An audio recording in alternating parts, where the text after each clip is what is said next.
பிரியமானவர்களே, கர்த்தர் நல்லவர். இந்த நாள் கர்த்தர் உண்டு பண்ணின நாள். இதில் நாம் களி கூர்ந்து மகிழுவோம். ஆண்டவராகிய இயேசு கிறிஸ்துவின் நாமத்தினால இந்த நல்ல விசுவாச போதனைகளை கேட்கும்படியாக நான் ஒவ்வொருத்தரையும் இந்த காலை வேளையில் வாழ்த்தி ஆசீர்வதிக்கிறேன். கர்த்தர் நல்லவர். இந்த விசுவாச போதனைகளானது கர்த்தர் நல்லவர் என்கிற தொடர் போதனைகள் JTK டிவியில் தினமும் காலையில் 9:30 மணிக்கு ஒளிபரப்பாகுது. JTK டிவியில் நீங்கள் யார் டிவி இருக்கிறவங்க, பார்க்கணுன்னு விருப்பப்படுறவங்க, ஆண்ட்ராய்ட் ஃபோன் இல்லாதவங்க நீங்கள் தாராளமாக அந்த டிவியில் மெசேஜஸை பார்க்கலாம். ஞாயிற்றுக்கிழமைகள் மட்டும் வராது, திங்கள்லேருந்து சனிக்கிழமை வரைக்கும் ஒவ்வொரு நாளும் இந்த செய்திகளானது ஒளிபரப்பாகிறது. நிச்சயமாக உங்களுக்கு பிரயோஜனமாக இருக்கும் என்று விசுவாசிக்கிறேன். கர்த்தர் நல்லவர். பிரியமானவர்கள், இன்றைக்கும் நாம் சத்தியத்திற்குள்ளே போகலாம். நேற்றைய தினத்தில் நம்ம பார்த்தோம், இந்த பயம் எப்படி ஒரு வேதனை உள்ளது. தேவனிடத்திலிருந்து இந்த பயம் வர்றதில்ல. 2 தீமோத்தேயு 1:7 பார்த்தோம். இந்த பயத்தின் ஆவி, எல்லாரும் நினச்சிக்கோங்க, ஆண்டவர் எனக்கு ஒரு பயத்தின் ஆவியை கொடுத்து அவரிடத்திலிருந்து வருது பயம். பயத்தின் ஆவியை கொடுத்து என்னை மனம் திரும்ப வைக்கிறாரு, இது அவருடைய சித்தம், இன்னும் என்னெல்லாமோ பேசுறத நம்ம கேள்விப்படுறோம். பிரியமானவர்களே, தேவன் நமக்கு பயமுள்ள ஆவியை கொடாமல் பலமும் அன்பும் தெளிந்த புத்தியுள்ள ஆவியை கொடுத்திருக்கிறார் அப்படின்னு சொல்லி நம்ம வாசிக்கிறோம். இன்னும் ரோமர் 8:15 ரொம்ப தெளிவா போடப்பட்டிருக்கு. அந்தப்படி திரும்பவும் நீங்க பயப்படுகிறதற்கு அந்த அடிமைத்தனத்தின் ஆவியை பெறாமல் அப்பா பிதாவே என்று கூப்பிட பண்ணுகிற புத்திர சுவீகாரத்தின் ஆவியை நாம் பெற்றிருக்கிறோம் அப்படின்னு. அவர் நம்ம கூட இருக்கிறார், எப்பவுமே நம்ம கூட இருக்கிறார். நான் உன்னை விட்டு விலகுவதும் இல்லை, உன்னை கைவிடுவதும் இல்லைன்னு சொல்லியிருக்காரு. இப்படிப்பட்ட நல்ல தகப்பன் அப்பா பிதாவே என்று கூப்பிடத்தக்கதான ஒரு புத்திர சுவீகாரத்தை தான் நம்மளுக்கு கொடுத்துருக்கிறாரே ஒழிய பயங்கிற அடிமைத்தனத்தின் ஆவியை அவர் கொடுக்கல. பாருங்க, இந்த வசனங்கள் எல்லாம் பார்த்து நம்ம முடித்தோம். இன்றைக்கு இன்னொரு முக்கியமான வசனத்தை நம்ம பார்க்க போகிறோம்.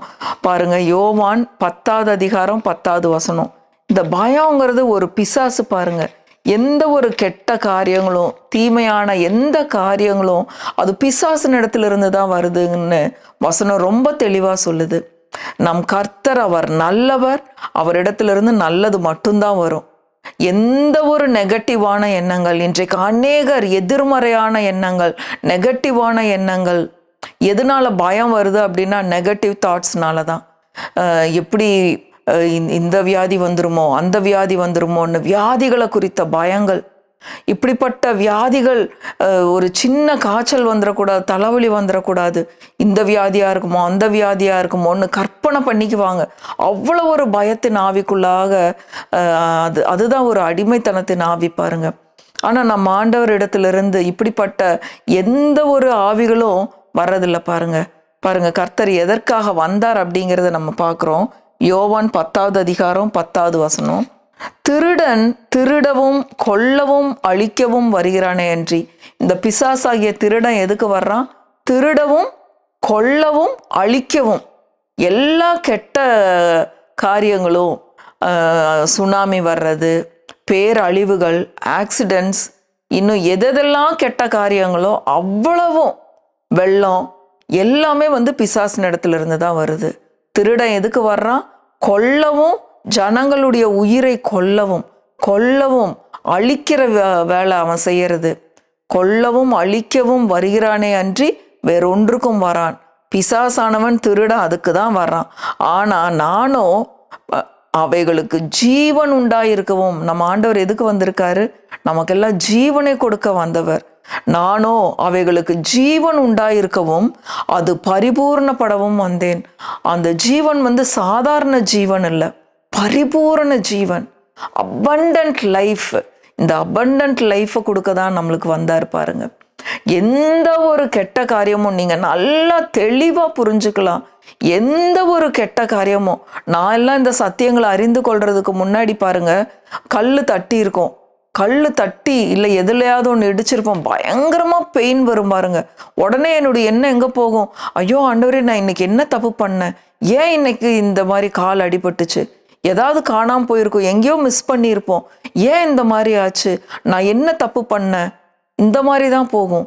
பிசாசானவன் தொலைக்கிறது, அழிக்கிறது, இந்த மாதிரி காரியங்களுக்கு தான் வர்றான். அப்போ ஆண்டவர் எதுக்காக வந்திருக்கிறாரு அப்படின்னா, ஜீவன் உண்டாயிருக்கவும் அந்த ஜீவன் பரிபூர்ணப்படவும் வந்தேன். அப்படி எவ்வளோ ஒரு அருமையான வசனம்னு பாருங்க.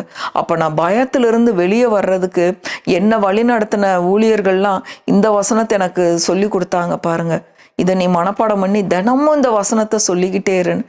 அப்போ ஒவ்வொரு நாளும் இந்த வசனத்தை நான் சொல்லிக்கிட்டே இருந்தேன். நானும் ஜீவன் உண்டாயிருக்கவும் அந்த ஜீவன் பரிபூர்ணப்படவும் வந்தேன். கர்த்தரிடத்திலிருந்து நல்ல தைரியம், பலமும் தெளிந்த புத்தியுள்ள ஆவியை தான் அவர் நமக்கு கொடுத்திருக்கிறார் அப்படிங்கிற சத்தியமானது என்னை இந்த பயத்தின் ஆவியிலிருந்து வெளியே கொண்டு வந்துச்சு பாருங்க. திரும்பவுமா சொல்றேன், பயத்துக்கு நம்ம மாத்திரைகளை சாப்பிட முடியாது. மாத்திரை சாப்பிட்டுட்டு தூக்க மாத்திரையை சாப்பிட்டுட்டு தூங்க தான் செய்வோமே ஒழிய பயத்திலிருந்து நீங்கள் வெளியே வர முடியாது. பயத்திலிருந்து நீங்கள் வெளியே வரணும், நெகட்டிவ் தாட்ஸ்லேருந்து நீங்கள் வெளியே வரணும் அப்படின்னா கர்த்தருடைய வார்த்தைகளை தியானம் பண்ணும்போது மட்டும்தான் உங்களுக்கு இப்படிப்பட்ட எண்ணங்கள்ல இருந்தெல்லாம் நீங்கள் வெளியே வர முடியும். அடுத்தது இன்னொரு முக்கியமான வசனம், யாக்கோபு 4வது அதிகாரம் 7வது வசனம். யாக்கோபு 4:7. ஆகையால் தேவனுக்கு கீழ்ப்படிந்திருங்கள், பிசாசுக்கு எதிர்த்து நில்லுங்கள், அப்பொழுது அவன் உங்களை விட்டு ஓடி போவான். இந்த பயங்கிறது ஒரு பிசாசின் ஆவி பாருங்க. அப்போ அந்த பயத்தின் ஆவி மைண்டுக்குள்ள வரும்போதே அதை எதிர்க்க நம்ம பழகணும்.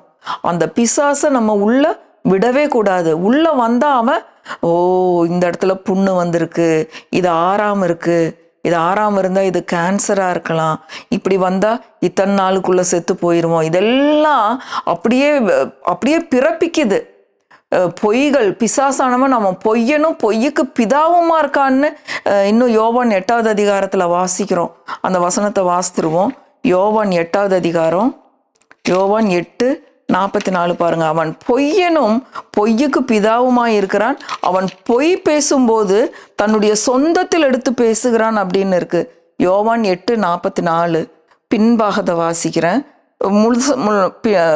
2வது லைன்ல இருந்து வாசிக்கிறேன். அவன் ஆதி முதற்கொண்டு மனுஷ கொலைபாதகனா இருக்கிறான், மனுஷங்களை கொல்லுகிறவன் தான் பிசாசு. சத்தியம் அவனிடத்தில் இல்லாதபடியால் அவன் சத்தியத்திலே நிலை நிற்கவில்லை. அவன் பொய்யனும் பொய்யுக்கு பிதாவுமாய் இருக்கிறான். அவன் பொய் பேசும்போது தன் சொந்தத்தில் எடுத்து பேசுகிறான். பொய்யை ஊதி விடுவான் பாருங்க. அவ்வளோ பொய். உனக்கு இப்படி வந்துடும், உனக்கு இப்படி வியாதி வந்துடும், இந்த பயம் அந்த பயம், பல பொய்களை பேசிக்கிட்டே இருக்கிறது. எது ஒன்று உங்களுக்கு பயத்தை கொடுக்கறதா இருந்தாலும், கனவுகள் உங்களுக்கு பயத்தை கொடுக்கறதா இருந்தாலும் அது பிசாசின் இடத்துல இருந்து தான் வருது. எந்த ஒரு நெகட்டிவ் சந்தோஷம் இல்லாம சமாதானம் இல்லாம நீங்க பயப்படுறீங்க அப்படின்னா அது பிசாசின் ஆவி அப்படின்னு வேதத்திலிருந்து நான் தெளிவா ஒவ்வொரு வசனங்களையும் எடுத்து காட்டுறேன். அப்ப இப்படிப்பட்ட பிசாசுக்கு நாம் எதிர்த்து நிற்க வேண்டும். அப்பாலே போ சாத்தானே. ஏசாண்டவர்கிட்டயே இந்த பிசாசு வந்தான், பொய்ய சொல்லிட்டு ஆண்டவர் சொல்லிட்டாரு, வேதத்துல எழுதி இருக்குது, நீ ஓடிரு, அப்பாலே போ சாத்தானேன்னு உடனே அவன் ஓடியே போயிட்டானா. ஸோ நம்ம இந்த பயத்தின் ஆவியை எதிர்த்து நிற்கிறவர்களாக இருக்க வேண்டும். என்ன பண்ணணுமோ, பிசாசுக்கு எதிர்த்து நில்லுங்கள், அப்பொழுது அவன் உங்களை விட்டு ஓடி போவான். அப்போ பயத்தின் ஆவியை நீ ஓடிப்போ இயேசுவின் நாமத்தினால. நான் அவருடைய பிள்ளை, அவர் எனக்கு அப்பா பிதாவேன்னு கூப்பிடத்தக்கதான புத்திர சுவீகாரத்தின் ஆவி எனக்கு கொடுத்துருக்கிறாரு, அதனால நான் பயப்பட மாட்டேன் அப்படின்னு சொல்லி நீங்க வாயை திறந்து பேசும் பொழுது நிச்சயமாகவே இந்த பயத்தின் ஆவியிலிருந்து நீங்க வெளியே வரலாம். பாருங்க, ரோமர் 8:15 நம்ம முந்தின நாளே பார்த்த வசனம் தான், திரும்பவும் அதை சொல்லி முடிக்கிறேன். அந்த ரோமர் 8:15-16 அந்தப்படி திரும்பவும் பயப்படுகிறதற்கு நீங்கள் அடிமைத்தனத்தின் ஆவியை பெறாமல் அப்பா பிதாவே என்று கூப்பிட பண்ணுகிற புத்திர சுவிகாரத்தின் ஆவியை பெற்றீர்கள். நாம் தேவனுடைய பிள்ளைகளாய் இருக்கிறோம் என்று ஆவியானவர் தாமே நம்முடைய ஆவியுடனே கூட சாட்சி கொடுத்து கொண்டிருக்கிறார். நான் அவருடைய பிள்ளை.